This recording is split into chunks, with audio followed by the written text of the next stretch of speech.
All right, I think we're rolling. So what I like to do is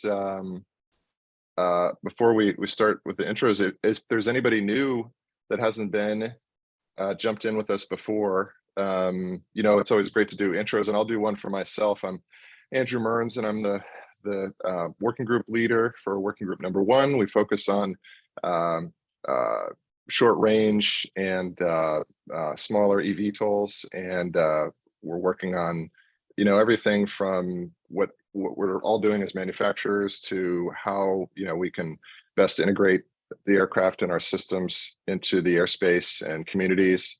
And so we have speakers on that are working on building aircraft, that are working on associated systems. Sometimes we talk about safety, things like that.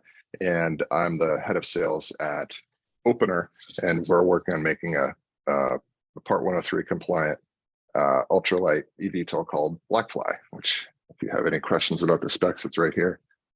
Which we saw fly at Oshkosh last year. Yes, exactly, and hopefully you will this year as well, and sounded fun also. So that's my quick intro. Anybody that it's their first time that would like to introduce themselves? I can go ahead and go. I'll follow that one up. My name is Caleb Goldstein. I work here at Opener with Andy. So if you see, there's actually a door 1 over there that he's sitting behind leading this meeting. I am a manufacturing engineer at Opener, so I'm in charge of all of our composite production, so the fuselage and the wings. And then I'm also one of our test pilots. So I flew at Oshkosh last year when I'm building up hours in the Blackfly. So I get to experience that and see what it's really like to fly in an eVTOL. Happy to be here and join and listen in on this industry group. Caleb is internet famous. When you watch our videos, he's in not all of them, but most of them, and he makes it look good. He's our the Tom Cruise around here. Yeah, he's the one who makes me jump up and down on my seat going, I want to do it, I want to do it, I want to do it. Yeah, exactly. Looking forward to the day where you all can. We're getting close. Yeah, the simulator was great, but I wanted the real thing now. Who else is joining us for the first time? Andrew, I can go next if. Yeah. Hi, Dan. Hi. Great to meet everyone. Appreciate being able to join for this call. A bit of background: I'm a JD MBA, former Air Force captain. I've actually got a pretty extensive bit of experience with what's today called UAS traffic management. That's precisely what I did in the Air Force. For me, it's really exciting to see the developments of advanced air mobility and bringing a lot of these technological advantages stateside. At the moment, I support public safety communications in a federal program called FirstNet. I think there's, of course, loads of public safety use cases for advanced air mobility, and naturally we'll need some pretty robust 5G telecommunications, but also, already looking ahead to some of the cybersecurity implications. But I've been helping Grant on the call with us with a bit of outreach. Helping spread the good word. Fantastic. Well, welcome, Dan. And am I saying too much if I mention that you're also working on another project?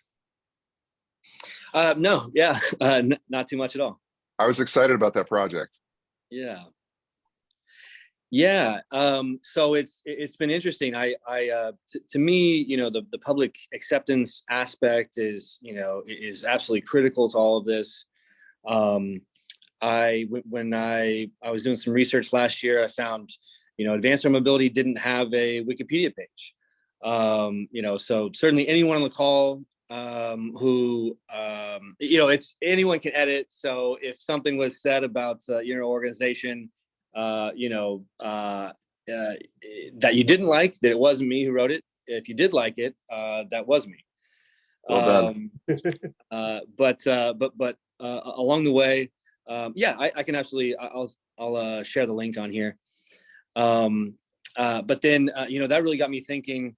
beyond just a Wikipedia page, I think there's room for nonfiction book to try to espouse the various benefits, be honest about the risks and the challenges, but to encourage the kind of the above average, the concerned citizen, wherever they may be, to when this kind of technology does become available in their community, that they embrace it, and if it's if it hasn't reached their community, that they that they be an active voice, to try to rally that together. Yeah, perfect. Well, that'll be helpful to us all. And there's a lot of situations where we're getting lumped in with helicopters, and it's problematic because there are communities that are just so fed up with helicopter noise and the obtrusiveness of it that they're taking drastic action because they're frustrated.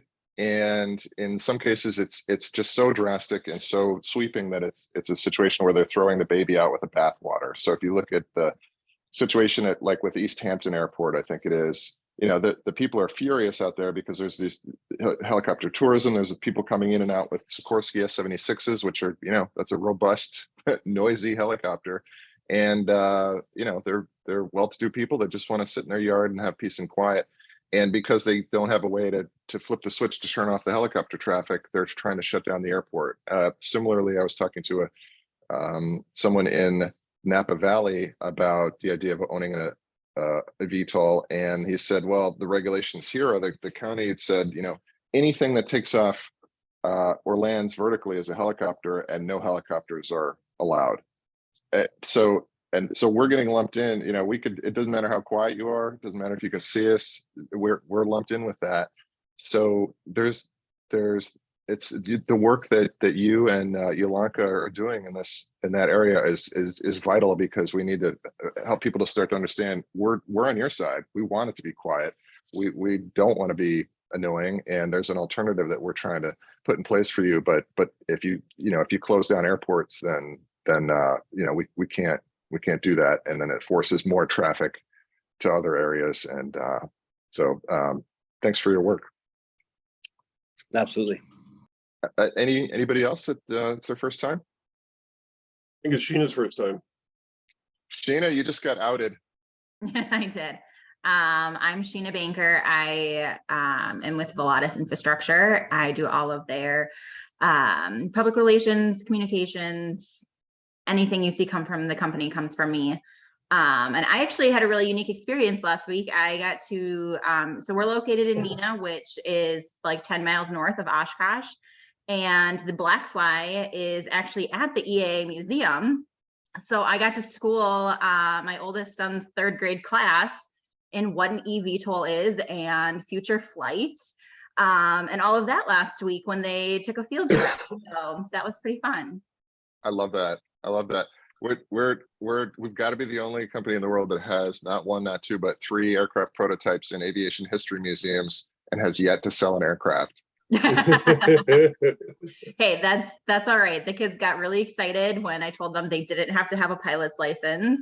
When one kid was like, well, I'll probably get motion sick. I get motion sick. I was like, well, do you get motion sick when you drive your 4-wheeler? Well, no, but I do when my brother drives. Okay, but that's not you driving, so you could drive this and be fine. So exactly. Sheena, I'm gonna go ahead and send you 3 deposit agreements after we get off this call. yes, sell them to a bunch of 3rd graders. It's fine. The FAA doesn't mind. Right? Hey. Thank you and welcome, Sheena. Anybody else? Any other newbies? Otherwise, I'll go ahead and introduce Yolanka. All right, that's what I'm going to do. So not the last meeting, but the meeting before, we had a fantastic presentation from Jakob Werdinger at Deroni about the aircraft, but also he touched on the importance of community acceptance, which is something that Dan had alluded to, and that's something that Yolanka works really hard on as a champion of our industry.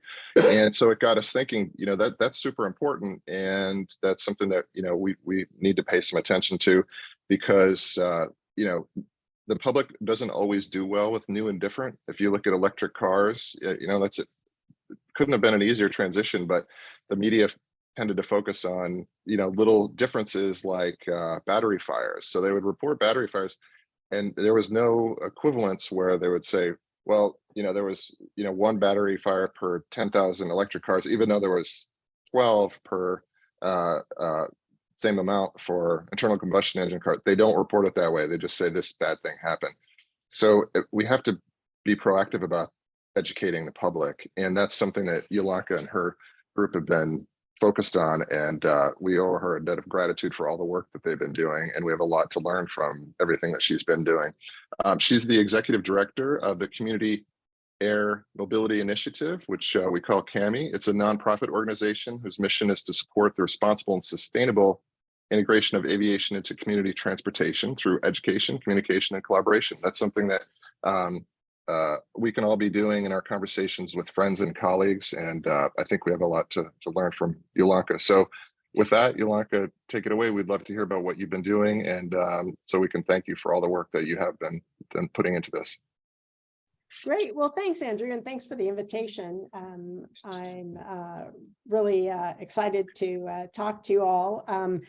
What Andrew didn't mention, because I neglected probably to put it in my bio that I gave him. I'm also one of the co-leads for Transformative Vertical Flight Working Group number 2-3. Now we combine groups 2 and 3. So I've been involved in this particular program. Oh gosh, at least 7 years now from its genesis as a gathering of people talking about on-demand mobility that eventually became 4 working groups, and then we recently combined groups 2 and 3. So it's always nice. I've frankly had such a busy travel schedule. I haven't had time to drop into this group or Johnny Dew's group number 4 for a while, but it's always nice to get the chance to visit the other groups. So I'll also give you just a 2-second background on me, since I tend to focus on CAMI, but I am not an engineer. I'm glad to hear Dan's not either, because I'm usually the only non-engineer in the room. I'm also a JD, background in land use and sustainable transportation. Most of my career has been as a consultant rather than a practicing attorney. But when I did practice law, and even as a consultant, my focus has been transactional and looking at working with nonprofits and startup businesses. And it was in that capacity that I fell into this industry now almost 13 years ago, through a client that was referred to me to start up a nonprofit. That client, I live on Bainbridge Island, west of Seattle. That client, also from Bainbridge, was Eric Lindbergh, who's the grandson of Charles and Ann Morrow Lindbergh. And we helped him set up a nonprofit, which eventually became LEAP, the Lindbergh Electric Aircraft Prize. And he asked me to join him. So we worked together for 5 years doing recognition prizes for the early companies looking at electric propulsion. And so, I've been in this industry for, as I said, almost 13 years, which for this industry is a long time, and watched it grow. I came by CAMI. I co-founded CAMI 3.5 years ago with Anna Dietrich. Some of you may know Anna, who, as we like to say, I'm the recovering lawyer, she's the recovering engineer. Anna lives in Petaluma. We're a completely virtual organization. And we formed CAMI because we saw a need that was not being met. Specifically, in going to a lot of ASTM meetings, GAMA meetings, other industry meetings and conferences, we saw that there was a lot of work happening at the federal level. Obviously, a lot of progress in technology, progress in movement towards certification, but nobody was having conversations with the localities where everyone expected to roll out this new technology, these new aircraft. So our focus has always been at the state, regional, local level. We recognize that there are a lot of good organizations working at the federal level around advocacy, legislation, et cetera. So we intentionally did not want to duplicate efforts that were already happening, but to focus at that local level. Initially, we thought we would be doing more advocacy, but we realized quickly that there was a lot of education that needed to happen. And what we recognized early on, and what has certainly played out, is that as the industry has recognized that public acceptance was this key piece of what needed to happen for the industry to move forward, we recognize that going out and talking to the public before you talk to local planners, local agencies, local elected officials is not going to get you anywhere, because that's who the public's going to go to. And if those local agencies don't understand what this industry is and have a plan for how they're going to integrate it, you're not serving yourself very well by just going to talk to the public. And in fact, in some ways, that's a difference between advanced air mobility with a larger aircraft as compared to kind of the history we've seen with small drones. Excuse me. I'm getting over a cold, so I will be taking sips of water. So that's the genesis of CAMI. If it's okay, I'd like to use a deck that I have just to kind of go through our work, our perspective, and then open it up for questions. Please do. Okay, hold on a second. Okay, we can see it. You can see that. Okay, let me just move all of your faces out of the way. There we go. Okay. So as I said, in fact, initially we thought that we would form as a 501c6, which is a business association like GAMA or MBAA, and recognize that we really needed to be a 501c3, a nonprofit educational organization. So as Andrew mentioned, our mission is to support the sustainable and responsible integration of advanced air mobility into daily transportation needs through education, communication, and collaboration. And we really do that. So our primary stakeholder group in terms of programmatically, not necessarily financially, but programmatically, are state and local decision makers, planners, agencies, and airports. And that's who we primarily work with. And our work is to help develop kind of the strategies, the structure, the model policies and best practices that can be implemented at that local level to enable advanced air mobility. So I always like to put this up here.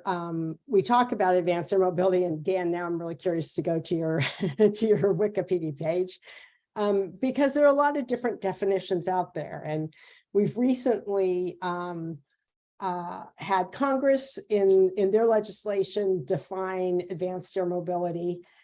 At CAMI, we look, first of all, I want to say there is frequently a conflation or a confusing of the term advanced air mobility and eVTOL. And I think probably because, in part because I'm a lawyer and for me, words matter. I spend a lot of time trying to pull those two terms apart. Part of it is because I believe advanced air mobility is broader than urban vertical takeoff and landing aircraft, but more importantly, because I think advanced air mobility is a transportation system. It's not a reference to a particular type of vehicle. And so I kind of see it as part of my personal mission to make sure that we try to use the right terms, that we don't use the term eVTOL when we're talking about advanced air mobility, a transportation system. So we really use this term at CAMI broadly, and we use it to recognize that a confluence of technologies like electric propulsion, distributed propulsion, data networks, autonomy, new materials have come together to allow us to create these new types of vehicles. And because of that, we have opportunities to find new use cases, new ways to use this third dimension in transport to augment or work with our transportation systems. However, it's important to remember, because of that, this is a technology push market. We have these vehicles that have come together, and to put it in kind of a crass or very low level way, it's technology looking for a problem to solve. And there's nothing wrong with that. The same thing happened when these came out. Initially, none of us knew we needed a mobile phone. And when we got them, we said, cool way to make a phone call. And now we do so much with these, and making a phone call is almost the last thing we do with it. So, but it's important to remember that we are at that, cool way to make, cool way to make a phone call. I wonder if I need that place. And, by contrast, we could have also been at a point where we had transportation planners, urban planners, city officials saying, we are trying to find a way to solve homelessness. We're trying to find a way to solve transportation challenges, to boost our economy. We think if we could find a way to move people through the air, we could address problems 1, 2, and 3. That would be a market pull. That would be a push from the demand side of the equation. That's not what's happened. So CAMI very much sees itself as helping to develop that collective demand side of the equation, understanding what we can do with these vehicles, and also recognizing that the industry, in its eagerness to push this technology out, has made some assumptions about why people will want these, and they may not be in the end what people want to do.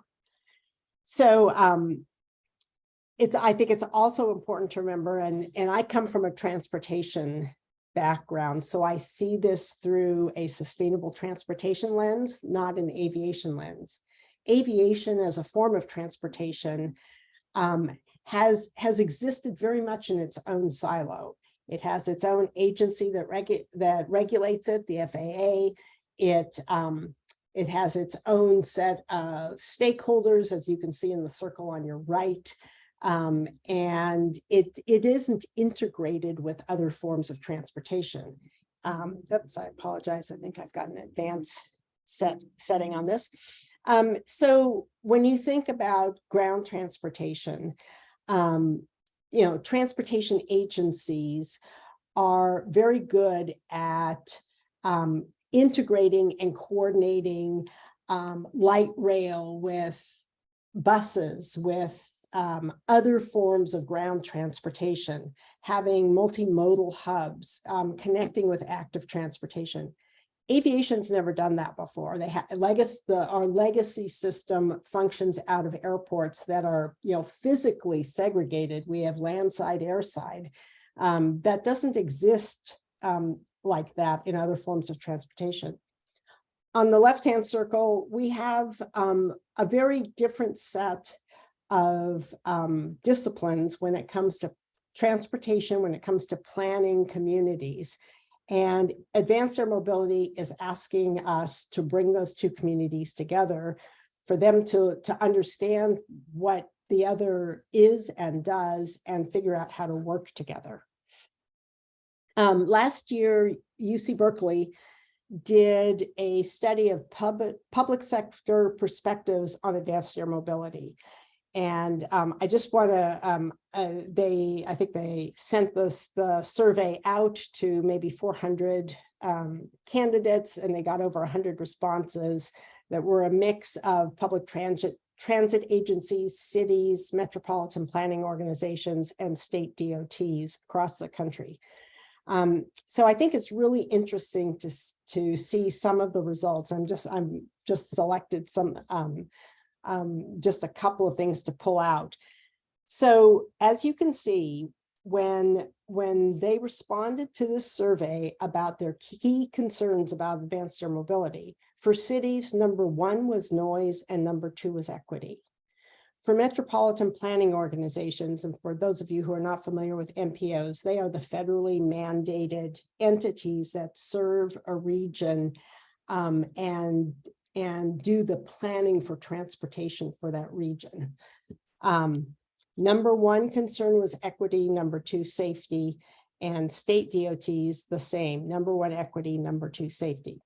So definitely some very core concerns and themes here. If you dive a little more into it, you'll see that there's some specifics around noise, including volume, time of day, and the quality of that noise. And I think most of us have spent some time understanding those different aspects of noise. When it comes to equity, which was across the board the highest concern. For cities and MPOs, they're concerned with affordability and environmental justice.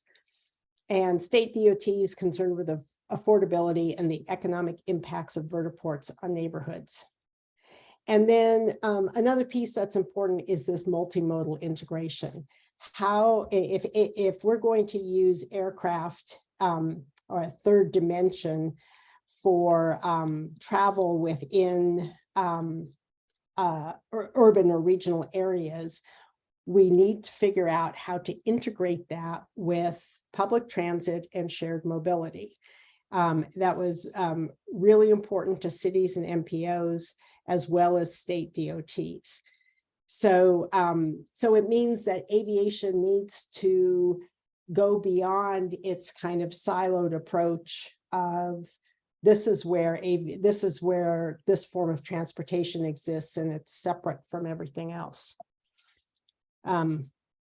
So at CAMI, we see AAM as a technology opportunity that communities can consider for their future growth and transportation needs. So then as we look, what are the needs that advanced air mobility might address, and how might it contribute to the overall transportation system? Again, what else could we do with these phones? We see community integration as multifaceted and really part of a virtuous cycle that starts with trust. We obviously need safe vehicles, safe infrastructure, and secure operations. And within industry, we spend a lot of time right in that block. And that's where that should be, right? We can't do this if it's not safe and secure. The next piece of the cycle, though, is public benefit. And to get public agencies, elected officials, transportation and urban planners on board, and frankly, the public as well, we need to see broad public benefit. This is not going to fly, pardon the pun, if this is happening just for a small number of wealthy people. There has to be public benefit. And there are opportunities to create public benefit, everything from emergency and medical services. You know, Johnny Dew's group, working group number 4, has done a fabulous amount of work on that, to increasing travel options, opening up economic opportunities. But we have to think of this in the context of a transportation system and frankly, in the context of an economic system. We also need to be transparent about the adverse impacts and limit them as much as possible. And this is where environmental justice really comes in recognizing that the impact these adverse impacts that will occur need to be proportional to benefit. We can't have one group that is enjoying the benefits of this new transportation system while another group is bearing the brunt of the impacts. And certainly in transportation, we have a strong example in history from the 50s with the rollout of the federal highway system, where highways were built. LA is a great example, and the highways were built and split neighborhoods apart with their highways. And frequently those were lower income Black and brown neighborhoods. I would say that with every state and local agency that we've worked with, that has been their number one concern. And that's why equity rises to the top in environmental justice. So I think that's important for industry to understand. And again, finally, that integration into existing transportation systems, as well as looking at grid capacity and kind of the proportionality of that as well. It's important to remember that public agencies are making budget and financial decisions, and they again need to see proportionality. They need, if they're going to put money towards building out infrastructure for advanced air mobility, is that taking money away from public transit? Early on, I had heard one industry rep say, this is going to be great, you'll never have to ride the bus again. Well, that's a death knell to a transportation planner, right? Because the goal of transportation planners is to reduce single occupancy vehicles on the road. And you do that by promoting public transportation, mass transportation. So if the effect of advanced air mobility is to reduce levels of service on buses, on public transit, you're going to have an immediate pushback from transportation planners. They want to increase level, especially since it is often the people who can't afford more expensive forms of transportation, who may not own a car, who are dependent on public transit. So there are actually ways to think about how to augment public transit with advanced air mobility, but that needs to be in our core thinking. And if you remember, if you remember a couple of concepts from transportation planning, one is reduce single occupancy vehicles. The other is the concept of induced demand. So I've also heard people say this is going to reduce congestion. It's not going to reduce congestion. When you look at all the, except for maybe in kind of very specific local places, when you look at all the cars on the road, when you look at what cities and states have done when they get congestion, what do? They add lanes. And for a short amount of time, traffic moves better. But then it rises right back to the same levels of congestion. Why? Because people find the easiest path to travel. It's what the app Waze is built on. That's the principle. So you can't create or reduce congestion in that way. You can reduce congestion by getting people out of single occupancy vehicles. So that concept is induced demand. If you build more capacity, people will use it.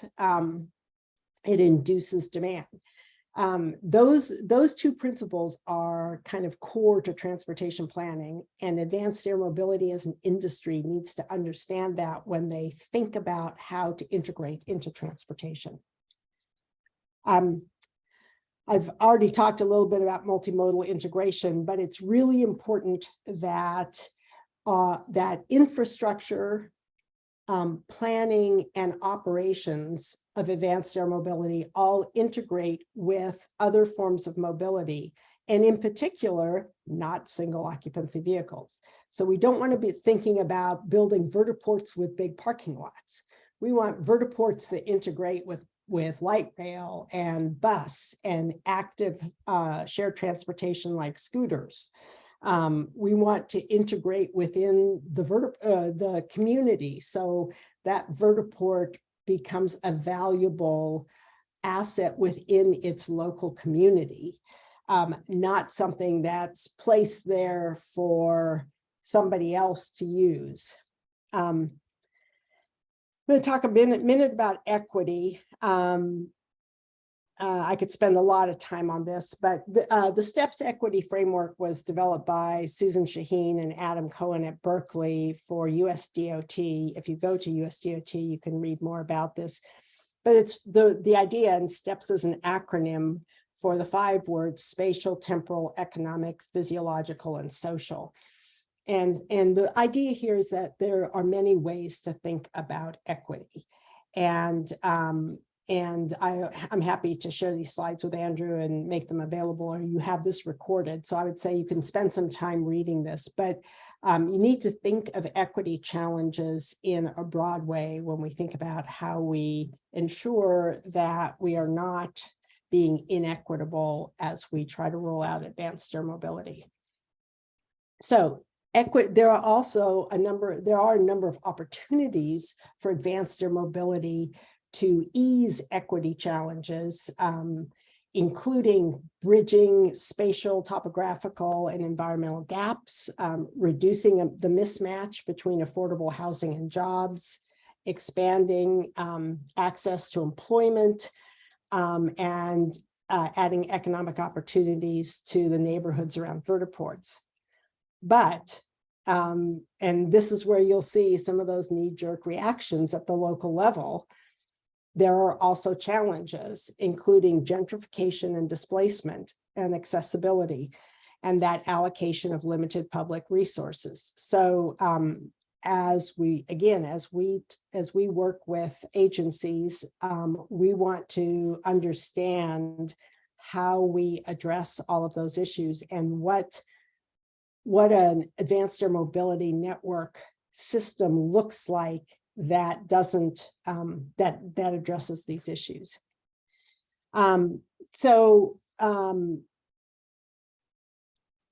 Most aspects of advanced air mobility fall within these blue circles, which are really the federal FAA purview.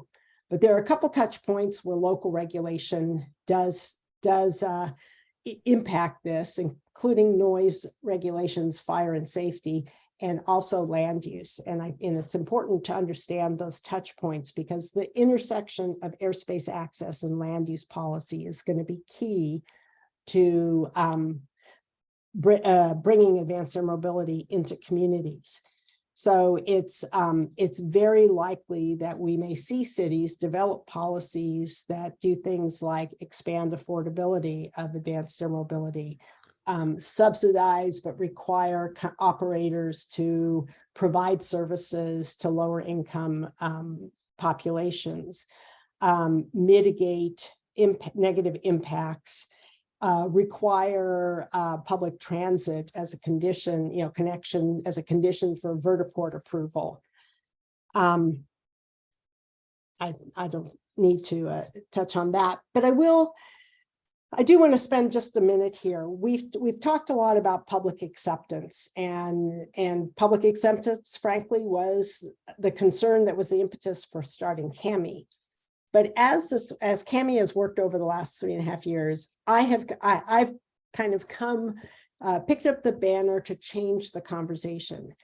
As someone once said to me, we accept the fact that we have to pay taxes. Acceptance feels like a one-directional transaction.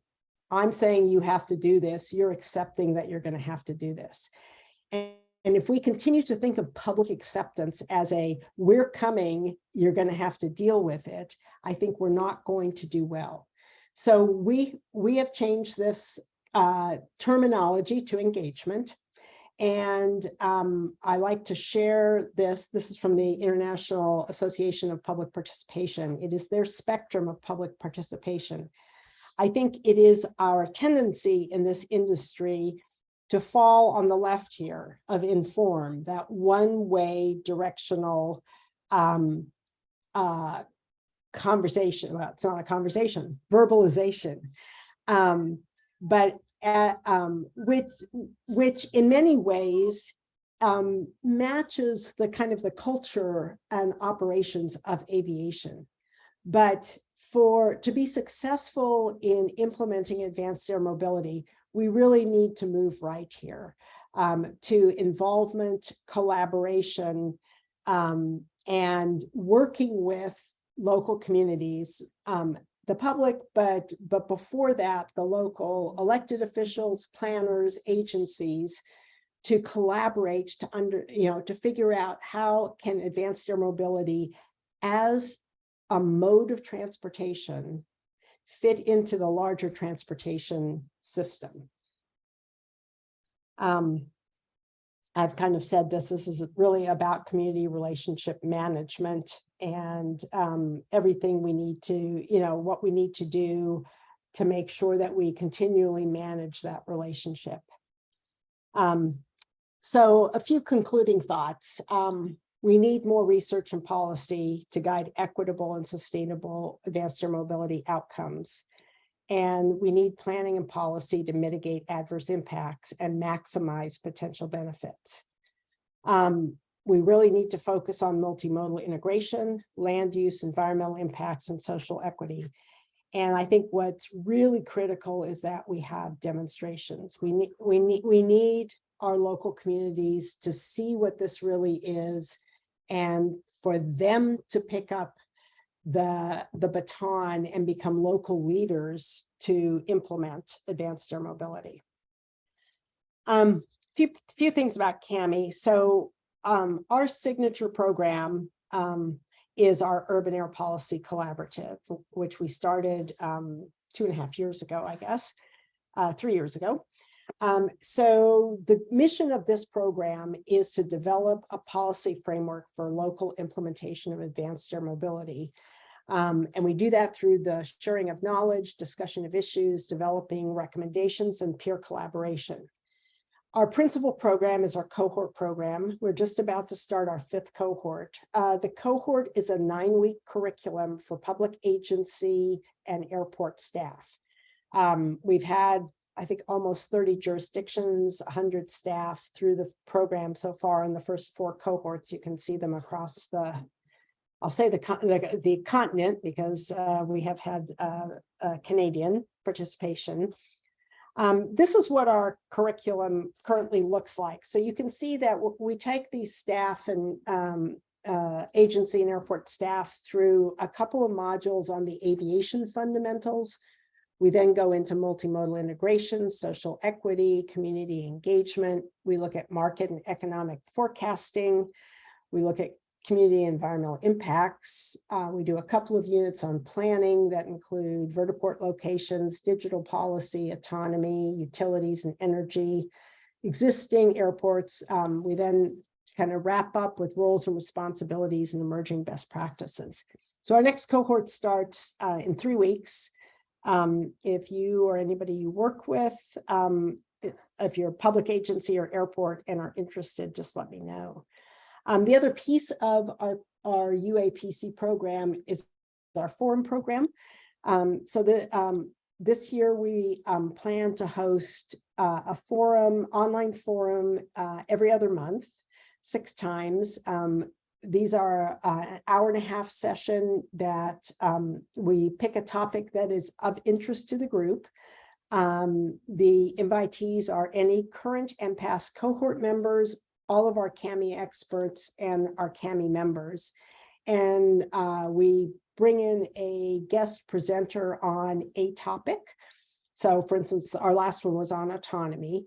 And so a portion of the session is kind of educational, and then it's discussion. And the result of all of this is this growing set of model policies and best practices around these topics as we work it out through this peer network. We've also been asked to look at UAPC programs in Europe. So I'm in conversation right now with Sweden, with the Netherlands, with the UK, and with France, entities in those countries about expanding there. We do a lot of regional local activities as well. We work with NASA, and I'll tell you about that in just a sec. And we are on a number of different advisory committees, working groups to develop the advanced air mobility working plans or concepts for those locations. This year we have, as I said, our 5th cohort will be starting in a few weeks. We typically run 2 cohorts a year. I talked about our forums. We also do an Advanced Air Mobility 101 course. This is a half-day course open to anybody. It basically takes that UAPC cohort curriculum and shrinks it down to 4 hours. So that obviously doesn't have everything, but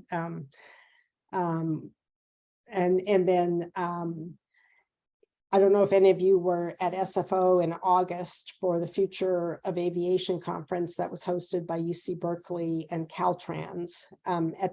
We did our AAM 101 at the start of that. And at the end of the conference, we announced that going forward, CAMI and UC Berkeley would be working together to make that an annual event. We are looking at the spring of 2024 for that next conference. And and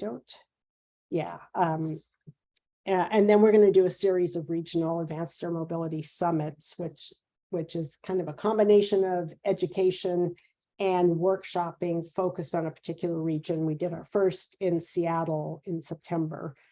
So we're looking at several different regions to do that. Again, our goal here is both to educate local decision makers, planners, agency staff, airports, as well as build local leadership to move forward with advanced air mobility planning. This is the Future of Air Mobility conference that we had in August, and the one that will be going forward. This is our focus. So this is not a technology conference. This is really focusing on these policies and issues that are so important to implementation, as you can see here.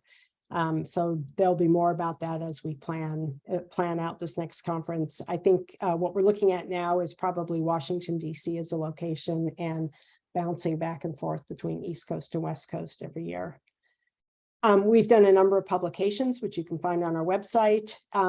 We have 3 larger publications coming out. Last year, in partnership with Crown Consulting, we were contracted by NASA to do a series of workshops and then develop effectively an emerging practices playbook. And NASA is in, I think, final edits and layout for the publication of that document. We are also funded by the Mineta Transportation Institute to develop an American Planning Association guide called Planning for Advanced Air Mobility. We're doing that, writing that with UC Berkeley, the UC Berkeley team, and that is completing its first draft right now. And then we have an ACRP funding project that we're doing with Mead and Hunt, which is developing a primer and toolbox for successful community inclusion in advanced air mobility, in particular for airports. So those will all be coming out this year. Of course, I want to say thank you to our members, our growing set of members. We unlike most membership organizations, our goal is not to do activities that particularly support our particular members. It is to support the entire industry, but all of these companies and organizations believe in that the work we do is important and support our general operating budget through annual dues or funding. And it's important to us that our membership reflects the broad stakeholder base that we work with. So we have everything from industry members, OEMs, operators, tribes, agencies, other organizations. And with that, I'll pause stop there and see if you have questions, thoughts. Fantastic. Oh, that is wonderful. Thank you, Yolanka, for a great overview of what you've been doing. And most importantly, thank you for all the actual work. That it makes a big difference to everything that we're doing. And it's going to open a lot of doors for our work. So thank you for that. We have about 10 minutes left. So yes, I would love to hear questions. I have some myself, but I'll open it up to everybody else. Maybe we'll do 5 minutes of questions. And we wanted to hear from Dr. Marlena Pavel about our white paper too. So maybe we'll do 5 minutes of questions and 5 minutes of white paper discussion. Any questions for Yolanka?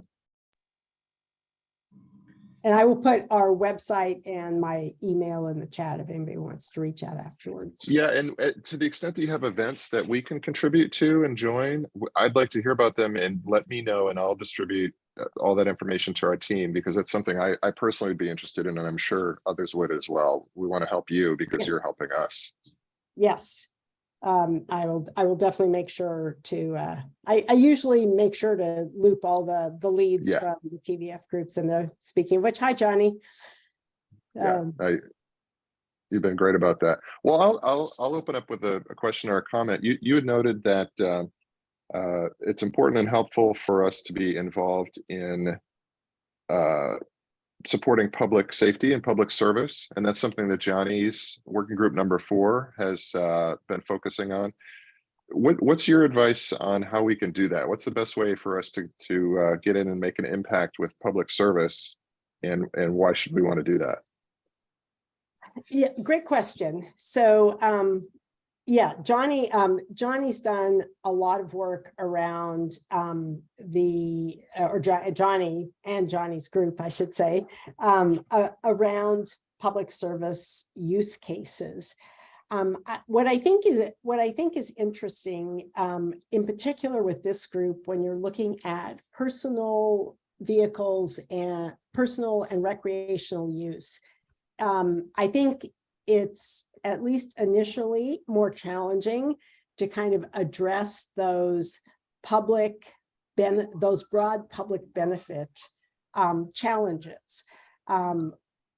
And you know, if I want to own an eVTOL, a personal vehicle, and I want to be able to fly from my house to my corporate campus, thinking about a couple of things. One, what are the public impacts that doing that, not just me personally, but the idea of people owning personal air vehicles and using them to travel, what are the kind of broader public impacts that happen when we do that? And you know, maybe you can argue there are none. I live on a ranch in Wyoming, and I want to be able to fly to my, you know, upper mountain pastures. Probably not going to impact a lot of people. But I think it's important kind of collectively to think about what are some of those questions. What are the different places that we might want to land? Because when you use a personal vehicle, you're not really contributing to a transportation system. So it's really important to think about what are the impacts that might have, and how do we mitigate that to the greatest degree possible? And what are potential ways that we could contribute to public benefit? For instance, is there a way to make the vehicle available to first responders? You know, is there a way to, you know, and again, this depends, is it a one-person vehicle, a two-person vehicle, whatever. But I think that those, I don't have answers for you, but I think those are the questions to ask. That's kind of an answer though. How do we make it available? Is that a pilot program? Do we say, you know, we want to do something for you, you know, police department or fire department to work with you to, you know, try this out to make it a win-win where they can, I mean, that's good exposure for an organization. It's great public support. It's great public relations for everyone involved. It shows that the police or fire department is proactive. It shows that the organization that's supporting them is community oriented. and it shows the community that, hey, this is a new thing, but wow, it could potentially save lives, and that's what matters. So that's a great start for us. Yeah, and I think with, with aircraft like Blackfly, they're a much smaller footprint. So they're probably, and I would, talk to Johnny about this, but there are probably certain operations where a smaller aircraft like that could be used in a first responder or public service way that a 4 or 5 place vehicle would be too big for. Right. So, We I think get a there's first responder there to do triage, figure everything out, radio back what's needed, and then start first aid or whatever they need to do. That makes sense. We've just got 3 minutes left. Dan, you had your hand up if you've got a quick question, and then I wanted to hear from Dr. Pavel about our white paper. Yeah, absolutely. First, I just want to say, Yolanka, fantastic presentation. As a fellow JD, I was curious, your thoughts on, as far as public engagement, is there work being done to kind of assure the public regarding their constitutional rights? When it comes to eVTOLs to an extent, but probably more so with drones, privacy considerations, Fourth Amendment, as well as, there are already instances where some law enforcement agencies have weaponized drones, and I can see some, considerations for, just concerns from the general public that, with this new tech. Yeah, I would say, within our curriculum, I do a piece on kind of the legal aspects of advanced air mobility and touch on a lot of those. A lot of these questions are unanswered. I think there's also, a fair question about how much translates from small drones to larger vehicles, including, how, which layer of airspace we're using. It's unlikely that an eVTOL is 4-passenger eVTOL is going to buzz a house the way a small drone will. And in fact, I'm on a task group. I sit on the FAA's AAAC, Advanced Aviation Advisory Committee. And I'm on a task group on community engagement right now. We're working on that problem.